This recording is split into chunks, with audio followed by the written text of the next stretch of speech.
So I always tell people, so a couple people in the beginning were to ask me, like, so why are you so positive?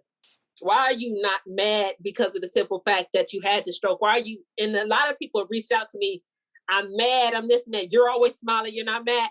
I said I had to deal with the fact that I honestly don't believe. And even I think I said it earlier, my sister or somebody said, I honestly don't believe the stroke was for me. The stroke was for me to now be able to relate to a whole nother community of people that I never would have.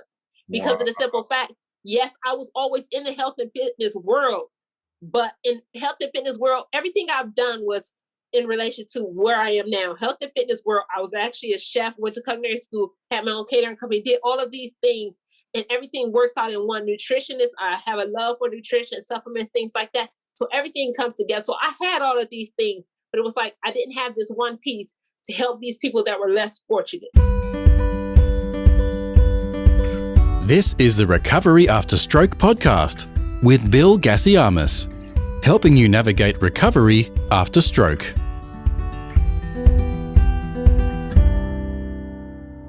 It's Bill from recoveryafterstroke.com. This is episode 137, and my guest today is Tracy M. Brown. At the beginning, what caused a 12-inch long blood clot to form in Tracy's leg wasn't that obvious. It was only after she woke up from a 3-day induced coma that doctors put the pieces of the puzzle together. Now, if you enjoy this episode or other episodes of the Recovery After Stroke podcast, and you think that others should hear Tracy's story and the other stories that I've shared so far, please share the episode, your favorite episode, on your social media and leave the Recovery After Stroke podcast a 5-star review on iTunes or your favorite podcast app.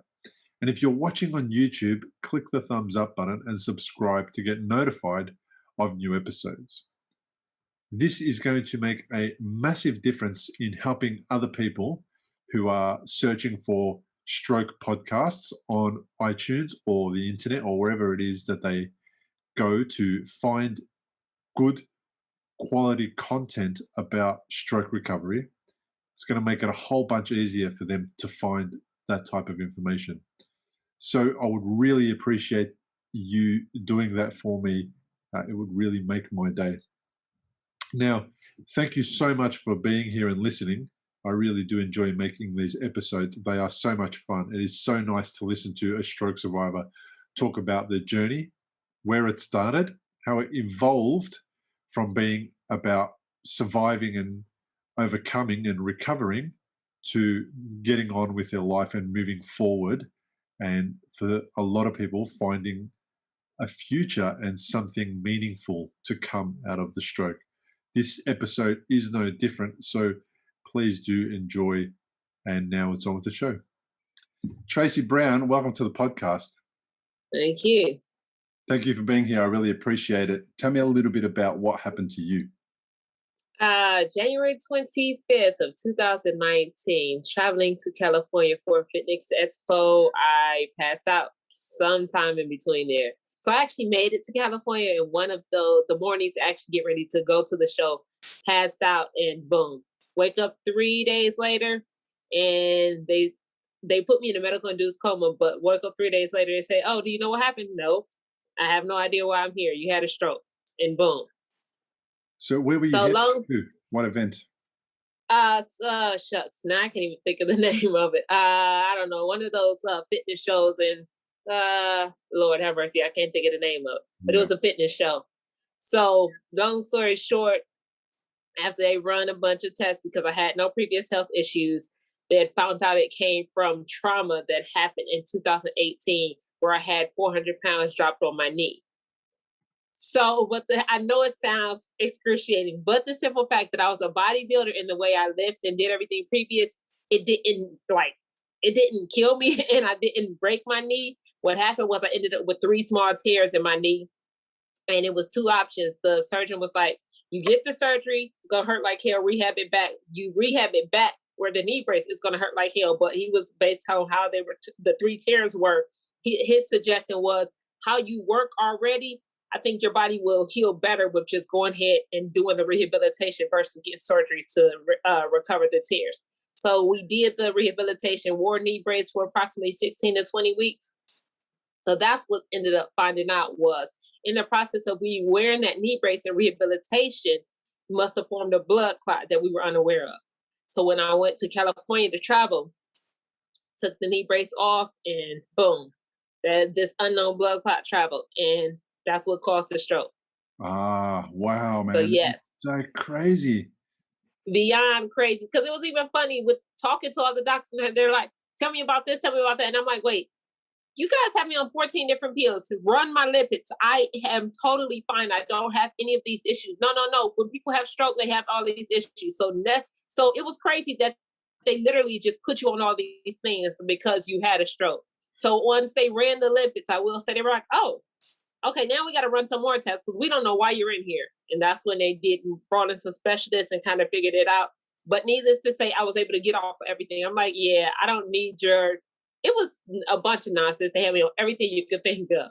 So, I mean, I got off of that.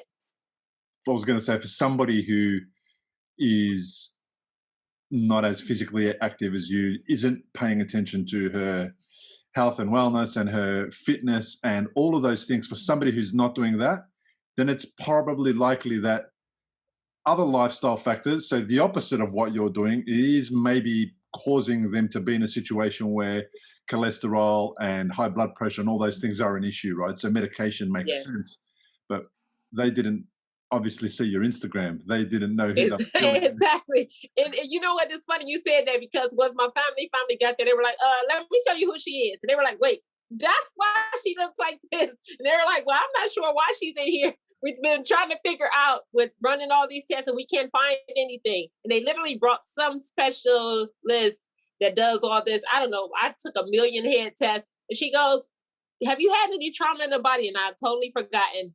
And that's when someone says, one of my friends goes, yes, she had 400 pounds dropped on her knee last year, but she thinks it's nothing. And the lady goes, you're insane. That's exactly what caused it. You had a 12-inch blood clot in your leg. And I'm like, what the hell?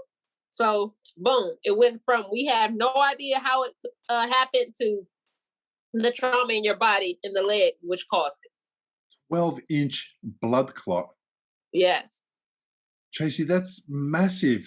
That's what I'm saying. Like, I guess it didn't really register as when they were saying it because she was just like, she was talking. And I don't know, it's funny because like thinking about it and telling the story now, like I was just in the hospital looking at them like, okay, but I'm fine. Like you guys are, and it was even funnier because the occupational therapist comes in, he says, so you're fine, can you get up? I said, yeah. So that's when I found out, okay, what's going on with my left side?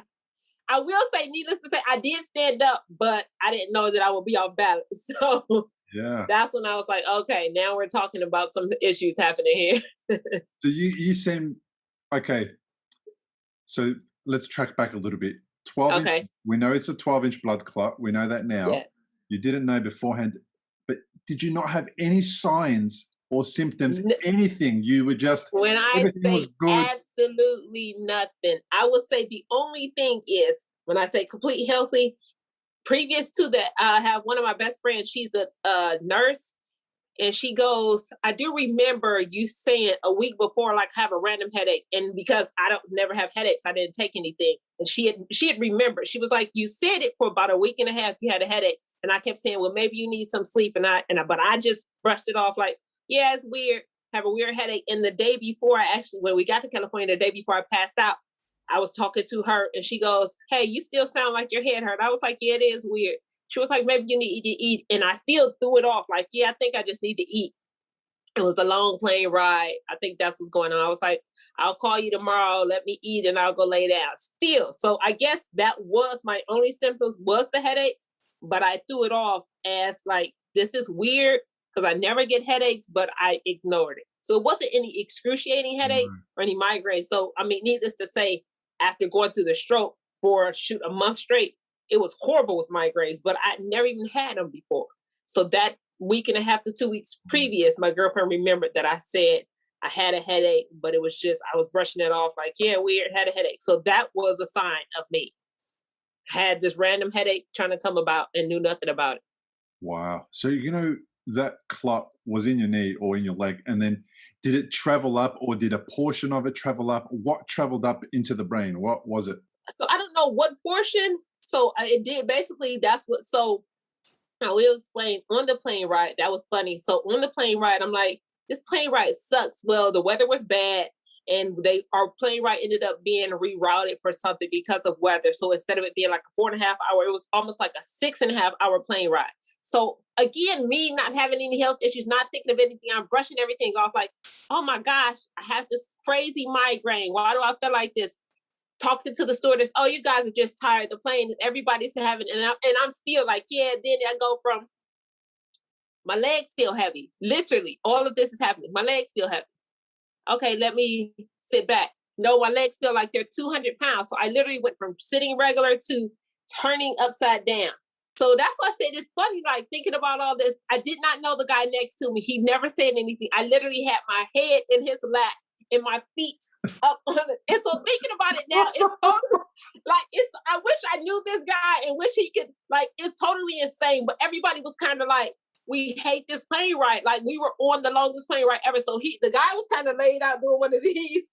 And I ended up turning over with my head in his lap and had my feet upside down. So I'm now sitting upside down on the plane. So nobody thinking, hey, is something wrong with you? Because I didn't think anything was wrong with me. So I rode the rest of the plane ride like that, probably about 2 hours. How did you not get arrested on the airplane and have the police waiting for you at the airport? That's what I'm saying. Everybody was kind of like having one of those, like, this is horrible. Like, this is a horrible plane ride. Like, I didn't know this guy. I literally, boom, like, I was tripping out. Like, I tried to lay like this. I was like, I'm so uncomfortable. And I was doing all this.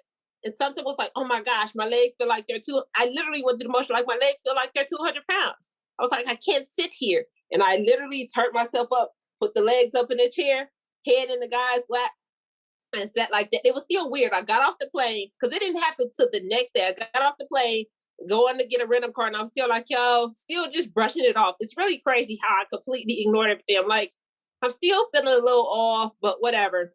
I think I'm tired. I think it's the plane ride. So I'm blaming it on everything else but what was possibly happening. Plane ride, go get the rental car. And I'm sitting there, I'm waiting, got the rental car, went home. Everything was just weird. But it didn't register to me that something was going on. It was just like, I'm just having an off day. That's really what it was. I'm having an off day. I'll wake up tomorrow and it'll be okay. So how could it register anyway? I mean, you've got no idea. How is it ever going to register that something catastrophic could be happening? And exactly. Happen. It's never in a million years. It's the funniest lead up to a stroke I've ever heard. And we're laughing about it. But exactly. It was a serious outcome, right? You wiped out. It wiped you out. 3 days later, you woke up. And then did you notice you were going to struggle with? What were the issues that you had? I think it still didn't I still never allowed my brain to realize, like, yo, you just had a stroke. I mean, yes, I've been in the fitness industry as a trainer and health, nutrition, everything for 18 years, but stroke, the general like me, I think of overweight, out of shape, overage. I had a stroke at, what am I? I'm 39. I had a stroke at 37. Like, who thinks of that? And me, the health that I was in. So I'm like, okay, I think I know what stroke is, but maybe you guys need to tell me more, because this isn't understanding. And there goes, well, the stroke affects your right side of your brain, so your left side isn't working. I'm like, what do you mean? So completely, it was funny because I totally did not even recognize the left side.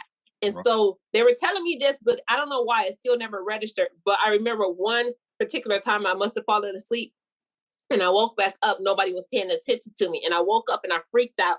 My arm was on my stomach. So I didn't know about the disconnection of the brain and your body. My own arm was on my stomach. I woke up, picked it up, and tried to toss it.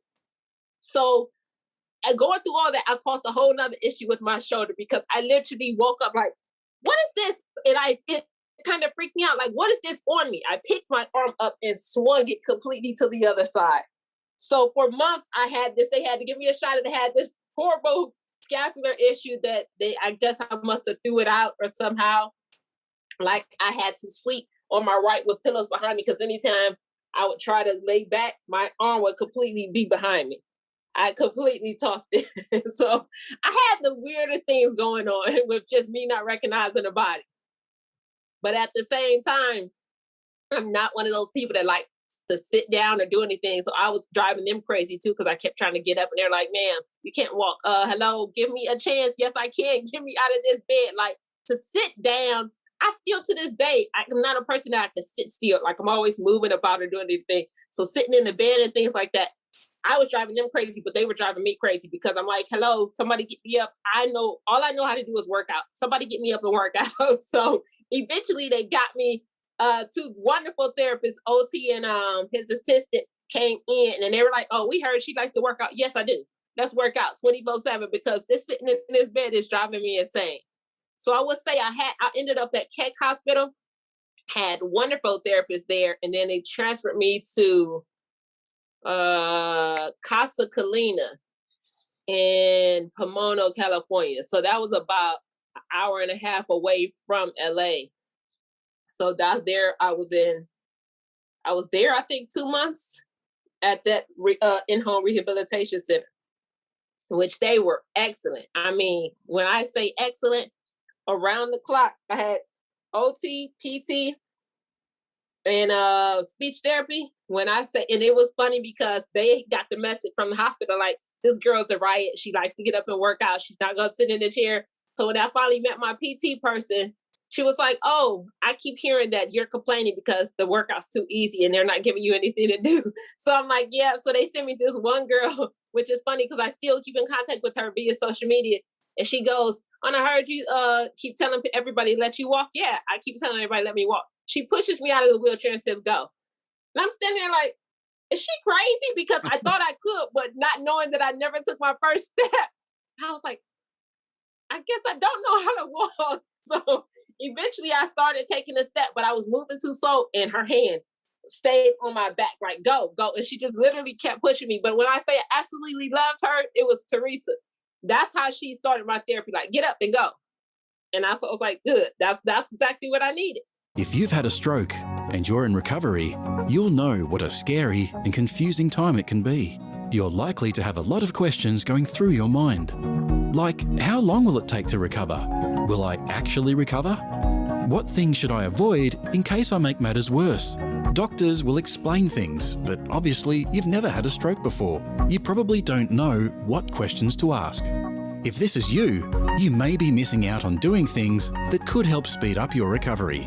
If you're finding yourself in that situation, stop worrying and head to recoveryafterstroke.com, where you can download a guide that will help you.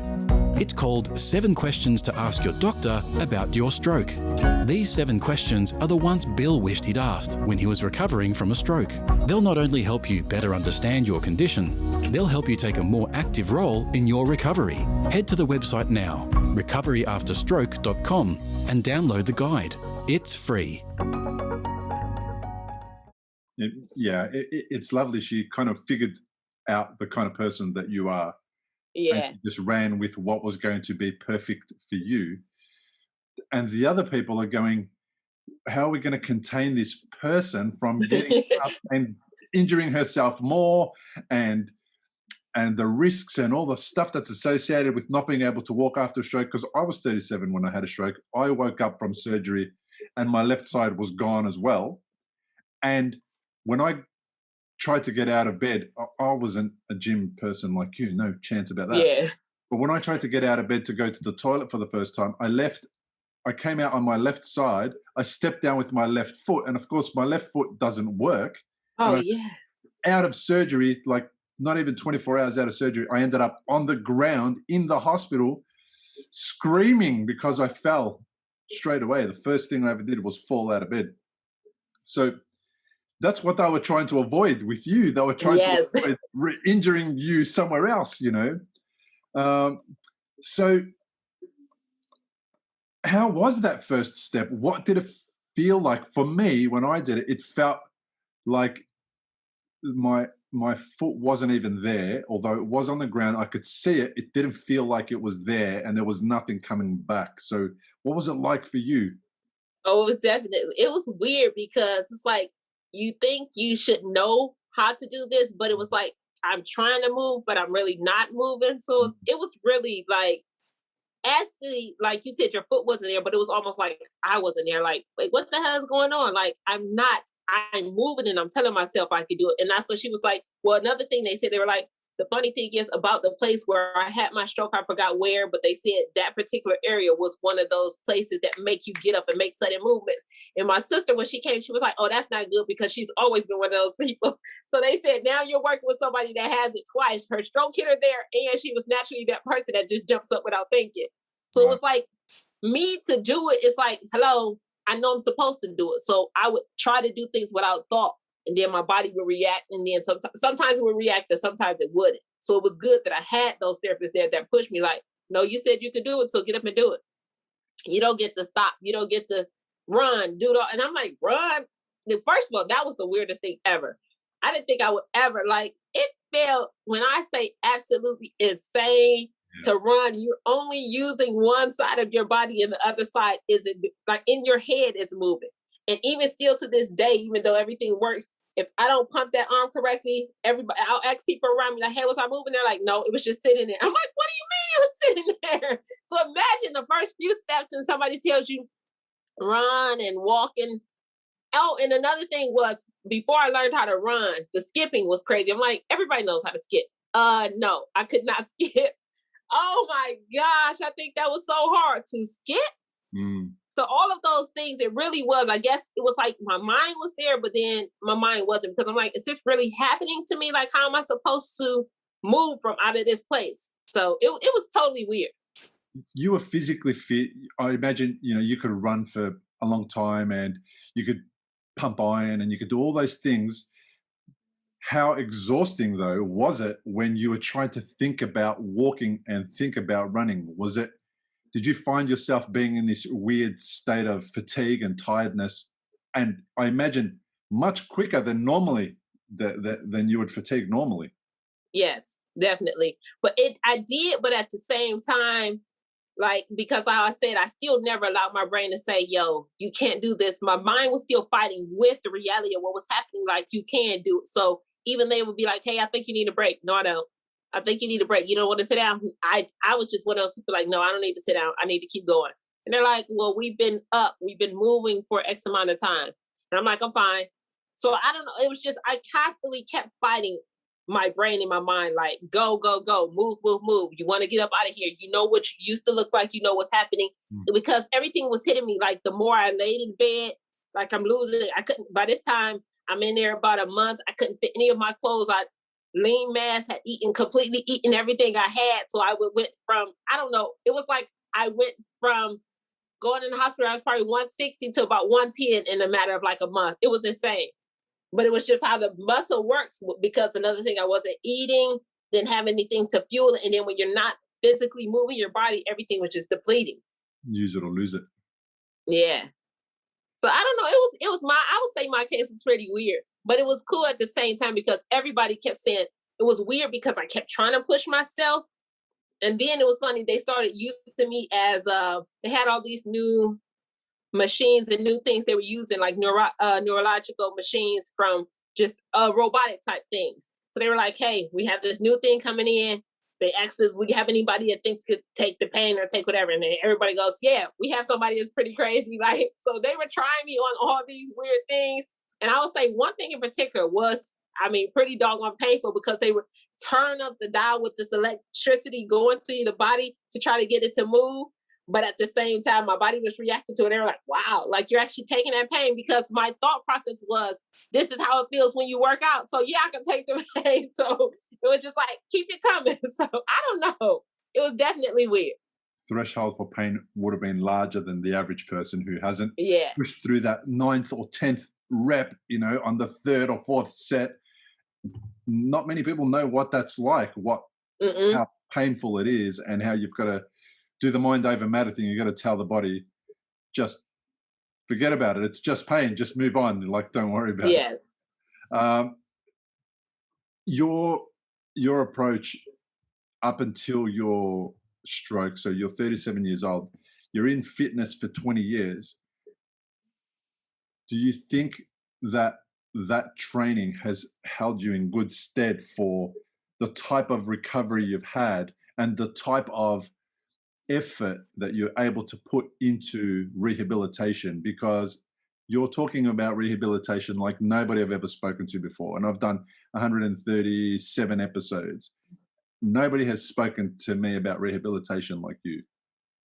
What do you think So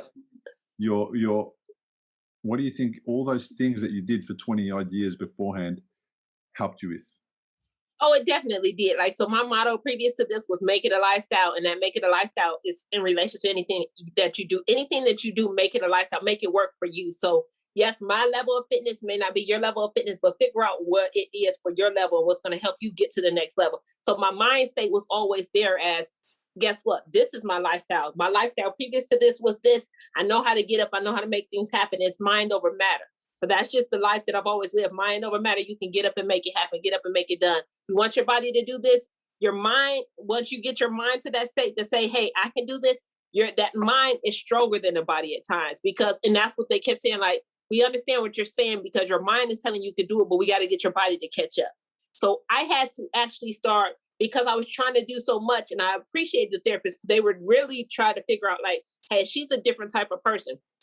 We got to figure out what's going to work for her. So when more people that ended up coming to California that knew me, they were saying things like, she's not going to stop. You're going to have to get up and do, like, it was one particular thing with my speech therapist. She was trying to get me to get back in motion because she was like, I heard you coach youth classes and things like that. She was like, well, we can't get your pitch out. Which, because I totally forgot my pitch was gone. It took one of my, so we have come from a big family. So one of my siblings came and she goes, well, why are you talking like that? And I'm like, what do you mean? It's like, she tells my therapist, that's not her voice. And the therapist goes, well, I don't know her voice. We just met her. So they played some old videos of me teaching one of my youth programs. She goes, excuse me, that is totally not your voice. And I'm listening like, where did I get this voice from? That's not me. So it was great because that's when she was like, okay, now that I know you were a coach, now I know that you were a dancer, you were all this. So let's relate your therapy to that. So it went from, she kept trying to get me to speak. It was like, nope, let's turn on the music and teach this fitness class. So the funny thing is, 30 days into my in-home therapy, I taught a fitness class for all of the therapists at the facility because they were like, she's totally different. We got to get her out of this. We got to get her speaking. We got to get her engaging and exerting her voice. So it was like, so the first one we did was my speech therapist says, we're going to do a line dance. You tell us how to do the line dance. So it took me a minute and I'm trying to clap at the same time, trying to dance because I'm a dancer trying to dance, clap, say the line dance, and it wasn't coming out. Then my sister comes in and she goes, if you don't speak up, and I'm like, I'm trying, but there's no pitch coming out. So we kind of just get into the mode and we're going. So I said, I just have to, so I had to turn my back to them. I said, let me turn my back and just act like nobody's here, act like I'm doing this. And the speech started coming out. And then I started speaking and dancing and moving at the same time. She goes, that's what I needed. We didn't know this is what we were working with. So it went from there. So that's what she was like. 2 weeks later, she goes, I want to talk to the head. I think we need something else to do for you. And that's when they're like, we're going to have you teach a fitness class. And even in the midst of the fitness class, because how my brain works, because fitness is life, I didn't even think about it. So the therapist kept saying, hey, maybe you should write out the workouts to get ready. And I was like, yeah, I'll write out the workouts. We'll play a music listing. But even though I did, it was kind of like how my brain even works and how it worked previous. I'm not a person that write out workouts. It's just I see people in my body and my workouts relate to what their body like. Okay, this person needs to work on back muscles. This person needs to work on legs. So even though I wrote it out, it was as the class started the engagement, I started changing up the workout, and my therapist was looking like, that's not what you have on the paper, but I just threw it right in. And I went from not paying attention to what I wrote on the paper and started doing the total different exercise. And before I knew it, even my arms, one of the things they were trying to get me to do was a lateral raise. Before I knew it, in the middle of the workout, lateral raise, and the therapist goes, Tracy, your arms are, I'm just doing my natural thing. And they're looking at me like, you haven't done that since you've been here, but it didn't register. I'm just boom. I got into the motion. I'm playing the music. I'm dancing. I'm teaching the class. Then it was one thing. I go, let's get on the floor. We're going to do some math. They're like, you can't get up. I get on the floor. They were freaking out like, you can't do that. So I just did it. It's like, it was one of those things that I get into. Once I'm in my mode, boom, my body takes over. And that's what it was. I had to figure out something that related to what I was used to doing. Have you reflected on that, what you just said to me, all that stuff that just came out, have you ever reflected on that and said, what the hell is going on with me? Like, who is this person? What is this thing? Like, No. haven't you ever gone, what's going on here? How doesn't it freak you out? Doesn't it amaze you? That's I don't know. Now that you're saying it, that is crazy to think about. To think about it like that, that is crazy. Because literally it went from, so say for instance, so even where now that I'm working with other stroke survivors, I'm trying to tell them that when I say give them back to their independence, is what were you doing before this? What is it that you like to do? What was your hobby? What was your something that you could do with your eyes closed? Me, mine was fitness. So they turned on the music, get me back into fitness. They say, hey Tracy, we couldn't get you to, oh, that was one thing I'm going to skip to this to say. So when they kept trying to get me to open my hand, I had the hardest time. They're trying to give me, put a rag in my hand, try to put towel, pick up a piece of paper.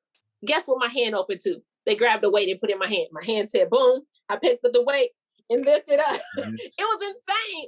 So it's like all of those things. So like when I'm working with people, I'm like, okay, what were you doing before? Oh, you were a hairdresser? Okay, so let's grab a wig or dowel or something. Let's do something that you could do with your eyes closed. And like that's, so I'm using myself as how I went through the therapy, how I did my recovery as to help other people. Like, hello, there's something that the brain does recognize. Even though we had that disconnect, there's something that it recognizes as a natural being to our body. So because it was a natural being, it's not like, so it's like another doctor had reached out to me from a YouTube video I did. He was saying, he likes the way that I was going through a YouTube video showing something, because he said a lot of people don't understand that general rehabilitation doesn't relate to everybody. We got to figure out a lifestyle of something.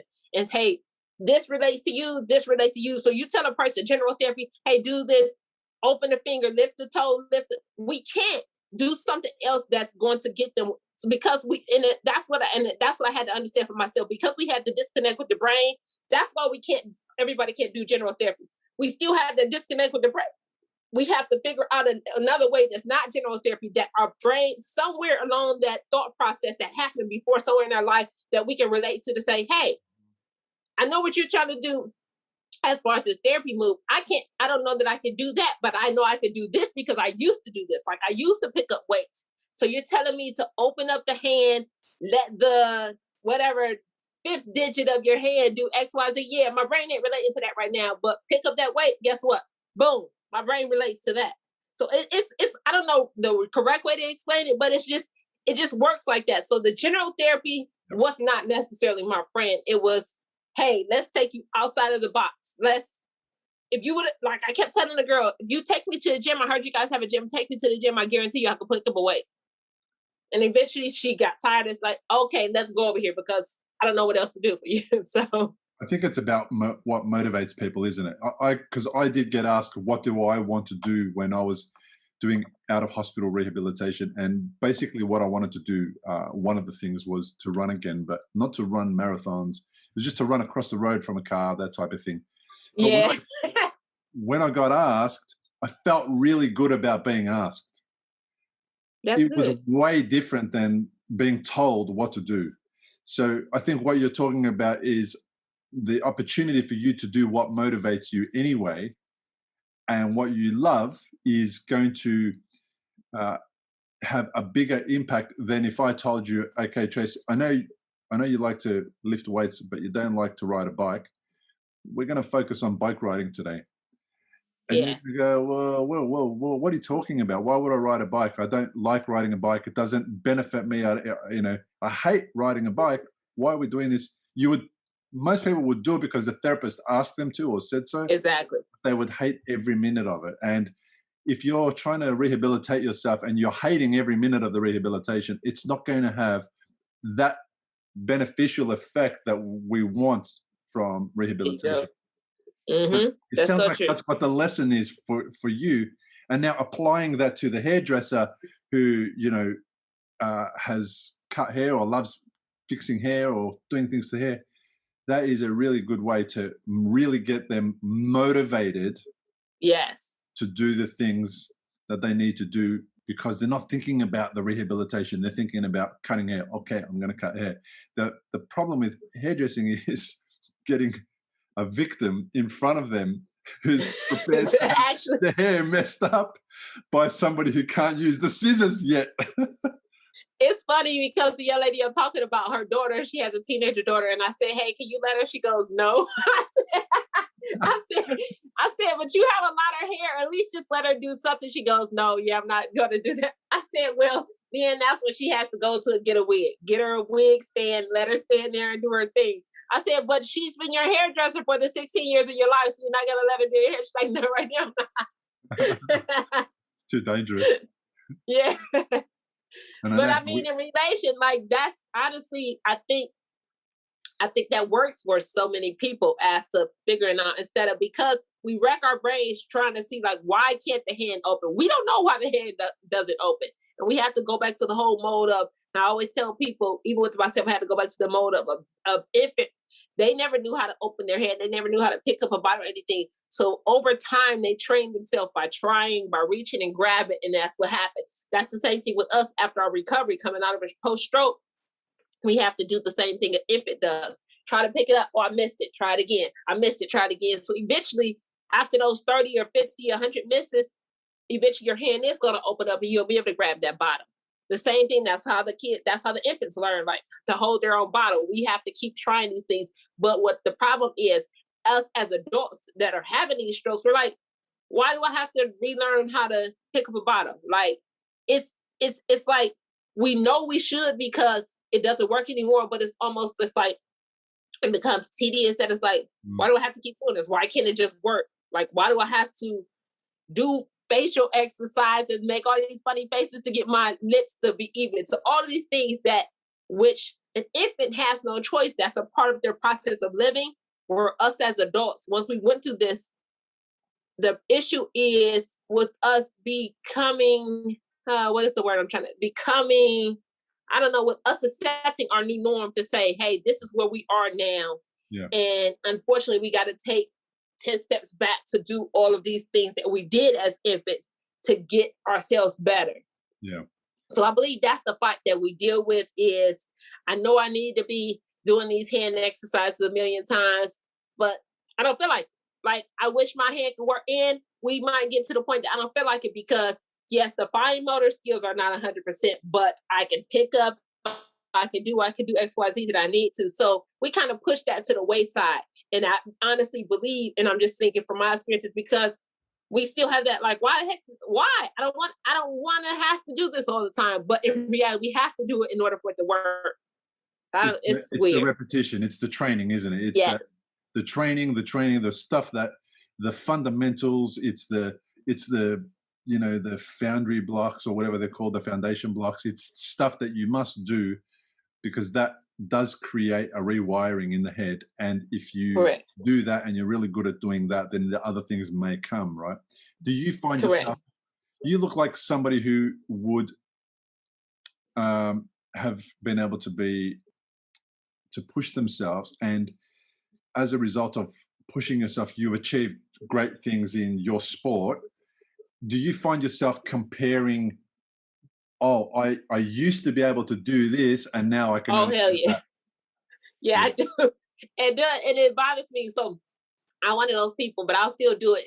It's funny because I don't tell people if I go to a public gym now, which most of the times I work out at my own gym, but if I go to a public gym, people that know me and know my reputation, like this little bitty girl can squat 400 pounds, can do X, Y, Z, can leg press 1,500 pounds.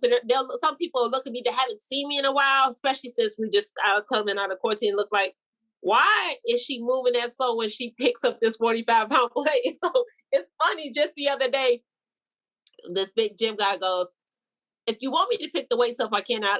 My natural self wanted to be like, I can pick up my own weights, but I was like, you know what? Go for it. Thank you. Because now it's like I'll only put on, I don't know, maybe 400 pounds because my hand gets too tired for picking up the other 800 pounds. Well, guess what? If you're going to tell me you can pick up the other 800 pounds, guess what? I could probably push the 800 pounds, but I always stop myself because I'm like, if I put all these weights on here, now I got to take them off. So that does bother me because that's my favorite thing is to do legs. But I definitely play the mind game with, if you put all these on, you got to take them off or they're going to be dinging you because you didn't put your weights back in the gym. So I cut myself off with half of the things that I'm doing because I don't want to go through that process, or I don't want somebody sitting up there like, why are you moving so slow? Or why did you almost drop that 45-pound weight? Because once I pick up 10 of those, my hands are tired down. So all these things. So I do one of those. I do go back and forth for myself. Like, oh, I used to be able to do this. Or I used to be able to do that. But then I have to tell myself, whatever. It is what it is. You're doing this now. You've become a softie. You let people Yeah, help you lift their own weight. That's exactly what it is. And it's funny because some of the guys, they'll still mess with me in the gym. Like, that's not even doing nothing. You can lift that with one leg. I know I can, but we're doing this process now of I'm stepping back and I'm doing 2 legs. I like that though. That's a really smart thing. That's saving energy. So what you want to do is you actually want to be able to push the weights in the exercise, in the motion. Lifting the weights onto the bar is actually taking energy away from you. It's to taking be able 10 to times do the energy. thing that you love. So let's not take that energy away before you get to that thing that you want to do. Let's get somebody else help you with that, because for them it's no big deal. And that's a really smart way to remain able to have the enough energy to do what you love. You know, that's like one of the episodes I made a couple of weeks ago. I was talking about some of the things that are important to me.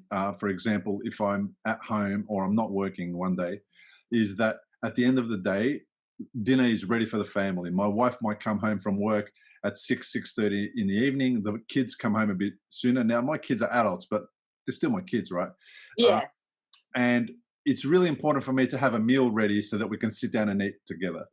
Now, if I'm having a low day or fatigue day, there's things I won't do on purpose to make sure that at the end of the day, I can do this one thing that I want to do. So I might not sit in front of the computer and edit that podcast, or I might not send that email, or I might not go for that drive and do that chore or whatever. I'll do absolutely as little as possible so that I can get to making sure that the thing that's the most important to me gets done. And that way I still feel like I've accomplished something for my day, even though all these other things haven't been done. It sounds like you're using a similar approach, but in a very different way. Definitely. I am. I mean, it sucks indeed, because there's another thing I do well, which I took off. I said I think I would take off for the rest of the month. I do meal prep as well, because I'm a chef. So I do meal prep for people. Sometimes I may have 200, 250 meals to prepare, which is easy to me because cooking, that's second nature to me. So boom, I can do things, I can knock it out. But I would say something that should possibly take me 5 hours to do 250 meals takes me 10 to 12, because my hand gets tired. I have to put the pot down. Instead of me picking up this big pot, now I got to split it in 3 pots, because I'm not going to be able to pick up the bigger pot once I get all the hot food in there, or I can't pick up the bigger pan. So it actually kind of sucks, because I'm always like, so it's like, I love doing this, but it takes up so much of me. So to the point that I said, I need to take a break right now before I go to the fact that I hate doing it, because I would that would take up my entire weekend, because I'll start the prep on Saturday, got to finish it up on Sunday with prepping and packing all the meals, and everything is portioned, all of these things. So because of this having this stroke, so post is like, yes, I can still do these things, but now my time is doubled. And if I want, because my OCD kicks in, I'm a perfectionist at the same time. Everything has to look like this. And I want to move fast. I want to take in more. I want to do 500 meals, but 500 meals now is going to take 24. All these things happen, but I have to literally tone it down, as I could make this go so much faster by using this one big pot, but I can't pick up the one big pot. No. I got to switch it into 3 pots. So therefore I can maneuver with it. Therefore I can make it happen. Tell me about rest days, because you would have been at the gym a lot of days of the week, and then you've definitely allocated rest days to make sure that your body gets the opportunity to heal and recover. So applying what you used to do in the gym to your life outside of the gym, because there is a big portion of that that's outside of the gym. Yes.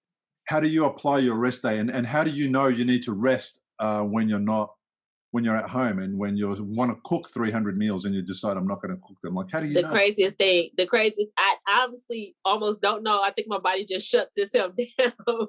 Like it completely shuts itself down. Like I think you had asked, I think it was last week, when you put up a post to say something about post stroke. Do you guys find yourself staying up later or something to that extent? Yeah, are you a Oh, morning I person could or a be. night person? Oh yeah, so I'm up all nights, and I have the biggest struggle. 8 o'clock is like I'm crying, like oh my god, I got a 8 o'clock client. Jesus, how did I do that to myself? Like I'm struggling to get myself out of bed. Where pre-stroke, my hours of my clientele, first one was 4 a.m. I was done with everyone by 11 a.m. 4 a.m. to 11 is the schedule I work. Now it's like if I don't have a person to 11, I'm like, thank you, Jesus. And guess what? And people used to say, hey, you're not taking night clients. No, I'm not taking night clients. Now if you call me and say, hey, can I come at 10 o'clock, 11 o'clock? Absolutely, because I'm awake. It's like I have no idea what the heck, and I'm trying to. And there's another thing. I was a person that my body naturally lived off of 4 to 6 hours. Now it's like 4 to 6 hours. That's a whole nother thing that my body is screaming like, I'll be up and try to get out of bed, but I can't. But it's unusual to me because for 37 years I've been boom, boom, boom, 4 to 6, and now it's like these last 2 years is. And it's funny because I'm talking to people that know me, talking to my clients, and I'm like, and they'll be laughing at me sometimes if it's my first one. She's like, "Hey, did you just get up?" And I'm like, "Yeah." And she's like, "Oh, poor baby. I'm sorry. You were probably up to 5 in the morning." And I'm like, "Yeah." So I'm pushing myself because I'm trying to do it, even though I may be up to 5 a.m. I'll still take the 8 a.m. person because I'm trying to get myself back. But when I say it's a complete struggle, and because it's been abnormal because I've been doing it for so long. Because a natural person needs what? I don't know. What do you guys usually do? 6 to 8 to 10 hours. But me, I love it. which I don't know, but because me, I never did. So it's unusual that my body won't let me get up. I love it. I love it. Normal people, yeah, they do about 7, 8, 9 hours. I'm about 7.5. If I get 7.5, I'm pretty good. Okay. If I've had a bit of a wake up in the middle of the night, then I need to add that time onto onto my sleep at the other side of it. So about 7.5. If I find myself, if I have half an hour less a night, then by the end of the week, that's too much. And then I'm wasted by the end of the week. I can't cope, Really? Yeah. But I always hear people say I have 4 to 6 hours sleep, and I'm thinking that's got to be unhealthy for you.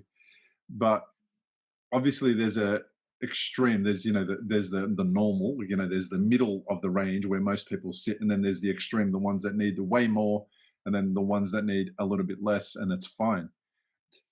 If you only had 4 to 6 hours of sleep a day, how busy was your day? How many things, what did it look like? Because it sounds like you squeezed so much into 24 hours. If you've got 24 hours awake, or 20 out of 24 hours, what are you doing for all that time? And the craziest thing, I've just always been one of those people that got to be on the go. I'm going to do this. I'm going to work. I'm going to be at the gym from 4 a.m. to 11. Then I'm going to come home. I'm going to cook these meals. I'm going to work out myself. I've always had to do 15 different things. Then if I'm not doing that, then I'm teaching a youth class. I'm doing this. I'm teaching the cooking class. I've always just been one of those people that boom, boom, boom, 20 things. For me to sit down idle, oh yeah, that whole 2019 of recovery, I was like, think I'm going crazy. Like to sit down and not do anything. I was like, can I go to somebody's gym? Can I hello guys, I'm fine. Like I had to literally get myself out of, because even now these days, my days are a lot slower. The days that I sit here, it still kind of bothers me. Like you've never done this before, to sit here and not do anything, which everybody around me is like, hello, Tracy, this is what you need to do. Sit down.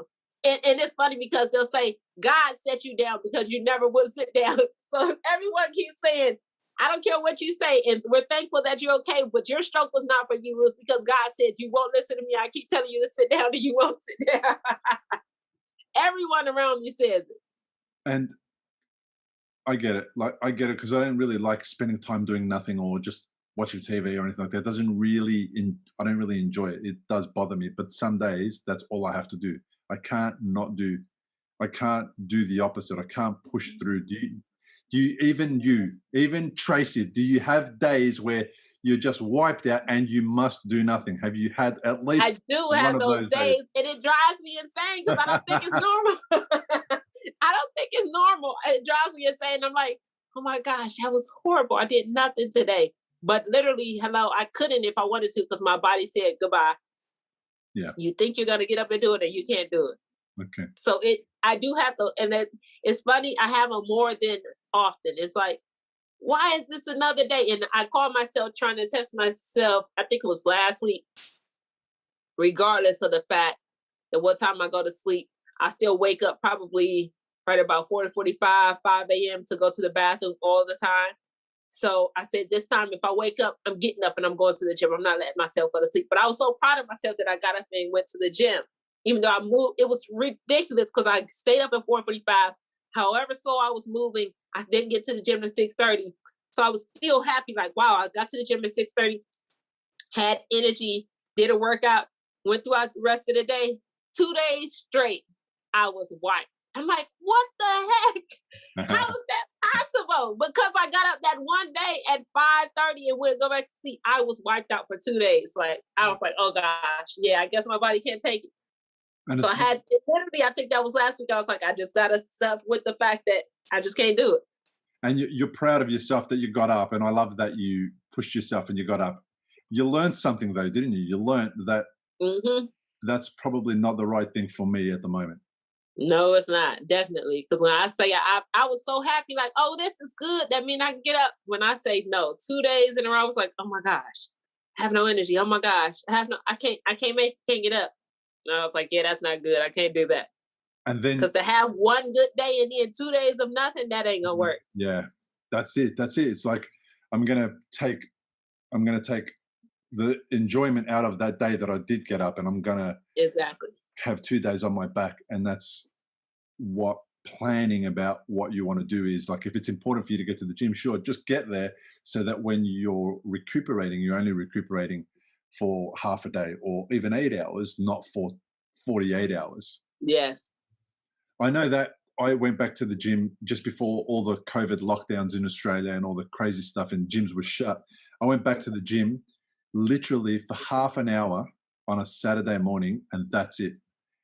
And That's I good. felt so accomplished that I got to the gym, that I did a half an hour, just like a circuit, like a fitness circuit. I pushed through some of the challenges that I had. You know, I lifted some very light weight, and it was real quick. Like, it's a real whirlwind. And I remember reflecting back on my recovery, having decreased from the entire rest of the day. So the gym session would be at 9 or 10 in the morning. Instead of spending the entire day recuperating, my recovery decreased and it got shorter and shorter. So I was about a half a day worth of recovery after that half an hour of quite full on effort and energy for me. So it was good to reflect on how quickly I was getting over that half an hour gym session, and it started to become something really lovely to do. And then we had the lockdown and I got out of the routine. How has the lockdown affected you? Did you guys have a big lockdown? I was gonna say that part sucked because I would say, when are we gonna lock down? March. So by March, when I say I was back full throttle, like I was in full throttle, like I had a goal for myself to get back up to, I wanted to deadlift 500 pounds. By March, I was at 350. So I'm like, oh, I'm on the right path. I'm going, boom, shutdown comes. I finally get back to the gym. It's like 120 pounds. What the hell is going on? I was so upset. Like, no, it's like my body completely reversed. Like, after I worked myself up all of that time, get a shutdown, kick me out of my routine, which I was back running, doing everything, timing myself with sprints. And now it's like, wait, in March, my arm was working. Now you're telling me it's not moving when I'm running? Everything like went at a halt. So it was like, it's first of all, it sucks physically because it completely pushed everybody at a halt to stop everything they were doing. And myself, I know that made a huge difference. Huge. I mean, yeah, I was able to start doing things at home, but still not the same. Still not the same motivation, not the same push. And when you hit that halt, it kind of just went into a stoop. Like, there's nothing for us to do. We're stuck in the house. So what are we doing? Like, I tried the whole thing with social media. I kind of had the energy in the beginning. Like, you know what? I don't want everybody going to a rut. I started doing virtual 7 a.m. and 7 p.m. workout, live workouts for everybody. Then that got kind of tiring. Yeah. So then I said, okay, now I do a workout. I record it for you guys to do it later. So I find myself doing that. And to me, I'm like, these are too easy for me. So it's not really challenging my body. The ones that generally the workouts I usually record for social media, it's an easy workout. It's not a really challenge to myself. So I could do those, but at the same time, I was in a stump because I'm like, I did that for everybody else, but it's not for me because that's not taking me to the level where I need to be and where my body likes to go. So that right there was more of a mental thing for me, mental challenge. Like, yo, I was doing all this work to get myself back up, got myself back up. Everybody, the whole world is at a halt. We can't move. We can't do anything. So that's what it's had to tap in and figure out ways to still be able to do the things that I was doing before. And also because I knew I was going through that, I said so many other people are going through the same thing. So that's why I start reaching out to people saying, hey, who's sitting at home not doing therapy, XYZ, as far as survivors, you need help. And boom, there you go. I started doing virtual therapy, helping survivors. And it's funny because somebody will say, hey, the lady that you posted on social media, where she live? I'm like, I don't know. I know she's somewhere in the world. We connected. I started helping her and she started getting results and I posted it. Like I'll guess, I don't know, maybe she's in New York, maybe or whatever. But it was just, it's something that ended up happening. And I love doing it because to me, it's like, and it's funny because thinking about doing it and just because I'm from my religion and based up, my father was a pastor Christian background. So I always tell people, so a couple people in the beginning were to ask me so why are you so positive? Why are you not mad because of the simple fact that you had the stroke? Why are you, and a lot of people have reached out to me, I'm mad, I'm this and that, you're always smiling, you're not mad.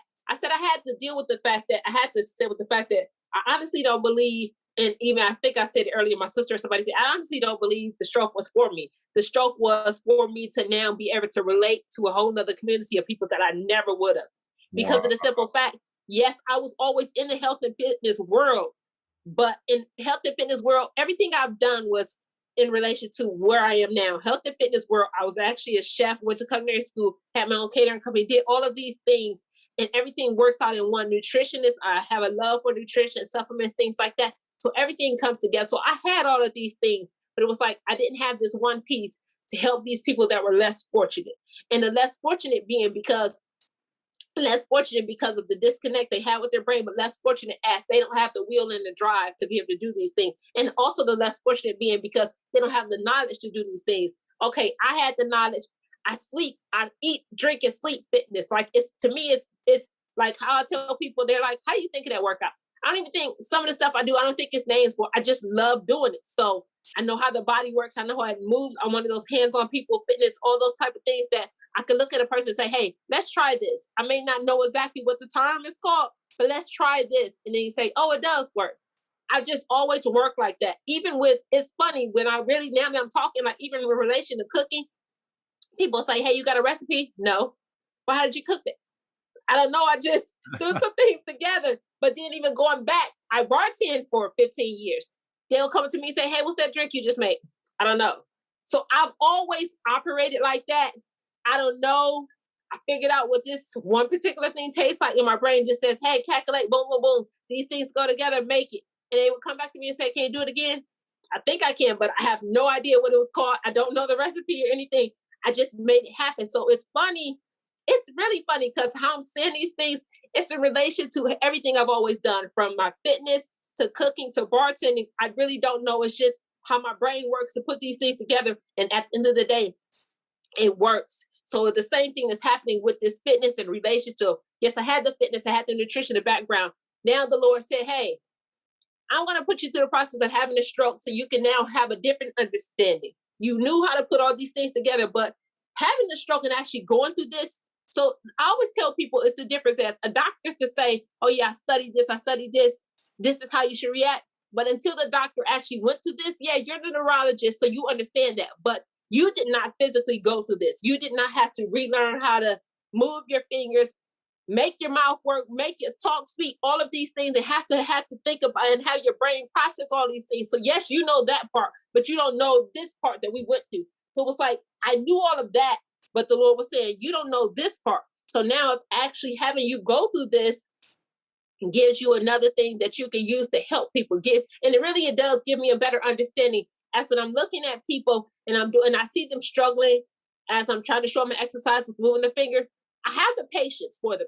Which a therapist in that field, they're a therapist, they may not have the patience to say, okay, you can't get that. Let's move on to the next one. No, let's not move on to the next one. Let's figure out how to get this person to do that. You don't have the time because you don't have the patience because you think we should move at this level, but you don't understand that we're trying to and we really can't.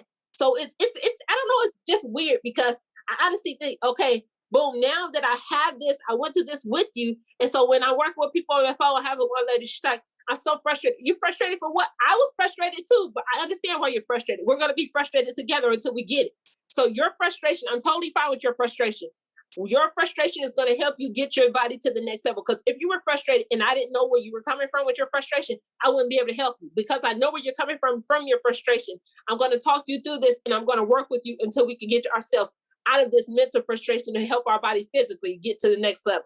So all of these things, I honestly believe for whatever, somehow, somewhere that it was written that, Tracy, I need you to go through having a stroke so you can help all these other people because you have fun figuring out the science of the body and figuring out how things work. Like I promise you, I'll get on the phone with somebody, and when somebody reaches out to me, I say, hey, let's get on a FaceTime or a Zoom so I can see what you're dealing with.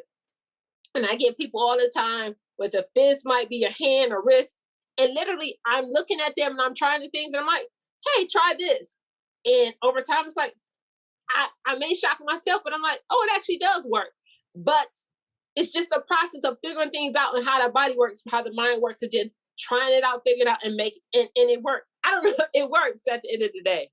You're the worst kind of person. How did you do it? I don't know. I just did it. You're the worst kind of person. I dislike people like you because sometimes, especially if you made that perfect meal and I want it again and I want to taste it again and I want you to take me back there and you cannot take me there. And it's like, can't take you. Damn, Tracy, come on. I'm horrible. It's bad. Get back there, you know. I love what you're saying. Your reframe is amazing. Your reframe, like it's a pretty dramatic thing that happened to you. You're living with it every day. It's not something that we're going to wake up with and it's going to be gone. It's not going to go away. The fatigue is going to be different from now on. Your abilities are different from now on. Your time has shifted and changed. You know, the times that you're able to be up and compared to the times when you're sleeping, everything has changed. And yet you've taken it as a opportunity to get more life experience so that you can relate to more people and help more people. And that is something similar to how I ended up becoming a podcast host, you know, and deciding I'm going to do a stroke podcast.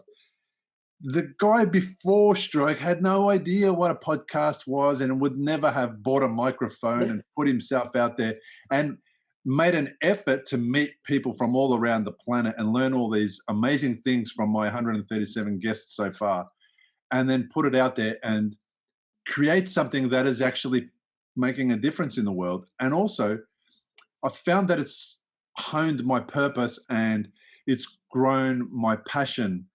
And because of it, when I'm feeling really, really shitty and really, really having a tough week, I don't think I've ever canceled on somebody who has recorded a podcast with me and had to reschedule because I was too tired, too bored, too sick, too whatever. Never did I cancel it. I canceled it because I couldn't make the appointment time because something came up unexpectedly, but never ever for any other reason. So it's just, I'm relating to what you're saying and I'm reflecting my life back and I'm going, man, I can see how I did that as well. And now a lot of stroke survivors take it as even if you don't believe in God in that sense that you do and that I do, because I believe in God and I think I'm a Christian, but I'm not a practicing Christian or anything like that. I still feel like something gave me this opportunity to learn in a deeper way and to connect with people in a deeper way. And it makes it worth, and it made it worth it. It made the stroke worth it. Weirdly. It did. Yeah? It did. It's crazy, but it did. It's crazy, but it did. And like I said, but you asked me earlier, you have those times, it's like, oh, before I could do that. Yeah, I had and I have like randomly, but it's like, okay, you figure it out. But like, say for instance, my gym thing. Okay, now 15 people offers to pick up the weight for me. So get over that. I'll be okay. So those things like that we may say, oh, I used to do, or I could do, or what if I, or yeah, but all right now we'll figure out how to make it work. And with us figuring out how to make it work, we're gonna save whether 137, 200, 1037, whatever. I mean, 1,037 people to help them change their life as to looking at how we operate and how we figured out how to keep moving about with the new norm of us now. Yeah. As we're coming to the end of this, I really want to touch on one thing that I think you're going to be perfect at describing and telling us about is food, nutrition. Well, it's obviously important in the gym forever, right? It's important because the way you eat, the way you fuel your body, it supports you get the results that you want to get. Correct. After stroke, nutrition is also so important. What are the things that you will not eat that are out of the question, things that you do not do because they will impact negatively on your ability to get better or recover? What are the no-go? Well, see, I can't necessarily say that. I have so many things that I'm allergic to, so you can't really use me. So, like, I'm allergic to tomatoes, corn, whey, like all of these things. There's so many of those things, especially a whey is huge in the fitness world, things like that. So I always have to look for other supplementation to take to eliminate those things. But so I can't say it nothing necessarily, but I do have a motto that I look for, and I always tell people you want to fine tune within your nutrition to having a sufficient amount of protein, carbohydrates, and vegetables. Like everybody looks at these things as carbohydrates are negative. Figure out what your actual goal is, and you got to figure out what works for your body. So carbohydrate is not a negative in the sense of if you know what your goal is. My goal is because my metabolism is so high and I'm constantly working out, constantly doing many things like that. I have to take in a higher portion of carbohydrates than anything in order for me to maintain my body stature. So another person in a sense of you may be trying to maintain, lose weight, or just be healthy overall, then I'll give you a standard base as to have a sufficient amount of protein. And then for a person that doesn't want to be technical with thinking and counting calories, I tell them, look at a small plate, look at a saucer plate, and have your portion of your protein being your palm size of your hand, having your carbohydrates coming down to the bottom part of the palm. And so many people say, but I'm still starving. Okay, so open up your whole hand, open up your entire hand. That's your vegetable. So your vegetable being your nutrient of your greens and everything that your body fuels and feeds itself off, it really shouldn't have a negative effect to the body. I don't know anybody that can't eat vegetables, but there's so many people that may not be able to eat beef, chicken, pork, whatever those things are. So you look at the protein. Okay, we're going to do that as monitor your protein here, that carbohydrate. So many people can't do so many of those carbs. So that we're looking at our body does need that to sustain extra energy and things like that. So we're looking at the smaller portion there. Now your vegetable, who in the world can't eat a vegetable? So there's so many people that don't like the vegetable. Yeah. So people say, well, I was so hungry, so I needed more carbs. Okay, well, what's actually your fitness goal here? You didn't need more carbohydrates. You needed to portion everything else out correctly.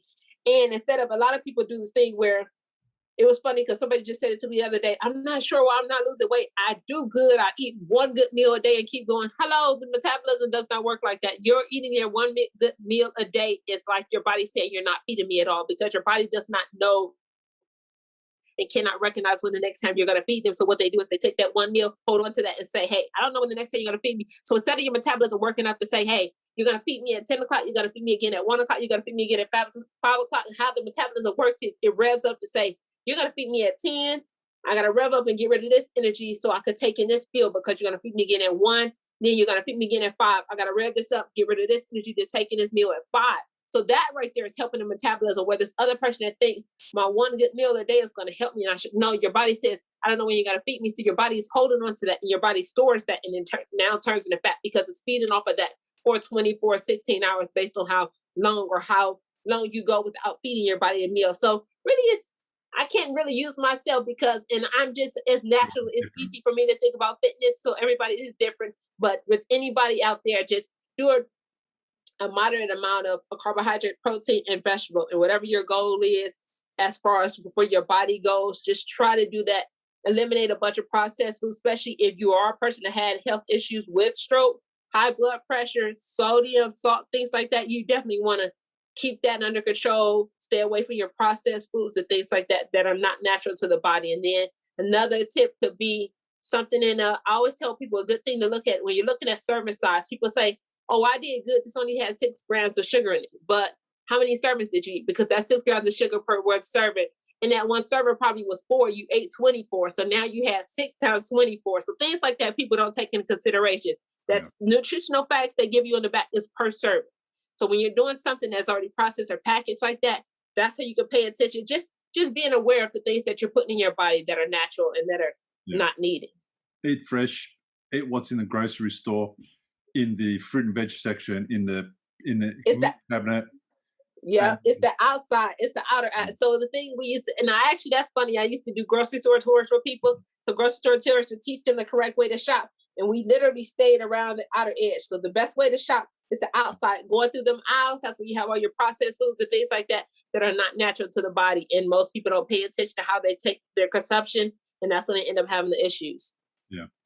This has been a really high energy episode. Thank you so much. Thank you. I felt like you're a breath of energy, like you're just this whirlwind of energy, and containing you is going to be almost impossible. I know it's horrible. And I'm not saying it from that perspective. It's not horrible. It's a great thing because it's a great demonstration of what is still able to be done. Like you're still able to experience all these downtimes and struggles and all that kind of stuff, but be yourself. You're still able to be yourself. And that's really important to demonstrate that being yourself doesn't mean that you must go to the gym at 4 a.m. It doesn't mean any of those things. It means that you can be flexible and adjust everything in your life and still be you and not really have a massive impact on your, on how you identify in the world. You can still identify as Tracy, the person who's always been full on, energetic, always gone to the gym, always helped people. And now here you've just reframed it and changed it and made it a little bit different. But Bill, it took me a minute to learn that I needed to just reframe it and change it because I did find myself going back and forth. Like I used to, then it was like, okay, that's unrealistic right now. So you can still do this, but just change it up a little bit. Yeah. So it did not happen overnight. Yeah, I understand. Look, thank you so much for being on the podcast. Yes, thank you for having me. Discover how to heal your brain after stroke. Go to recoveryafterstroke.com. Importantly, we present many podcasts designed to give you an insight and understanding into the experiences of other individuals. Opinions and treatment protocols discussed during any podcast are the individual's own experience, and we do not necessarily share the same opinion, nor do we recommend any treatment protocol discussed. All content on this website and any linked blog, podcast, or video material controlled this website or content is created and produced for informational purposes only and is largely based on the personal experience of Bill Gassiamas. The content is intended to complement your medical treatment and support healing. It is not intended to be a substitute for professional medical advice and should not be relied on as health advice. The information is general and may not be suitable for your personal injuries, circumstances, or health objectives. Do not use our content as a standalone resource to diagnose, treat, cure, or prevent any disease for therapeutic purposes or as a substitute for the advice of a health professional. Never delay seeking advice or disregard the advice of a medical professional, your doctor, or your rehabilitation program based on our content. If you have any questions or concerns about your health or medical condition, please seek guidance from a doctor or other medical professional. If you are experiencing a health emergency or think you might be, call 000 if in Australia, or your local emergency number immediately for emergency assistance, or go to the nearest hospital emergency department. Medical information changes constantly. While we aim to provide current, quality information in our content, we do not provide any guarantees and assume no legal liability or responsibility for the accuracy, currency, or completeness of the content. If you choose to rely on any information within our content, you do so solely at your own risk. We are careful with links we provide. However, third-party links from our website are followed at your own risk, and we are not responsible for any information you find there.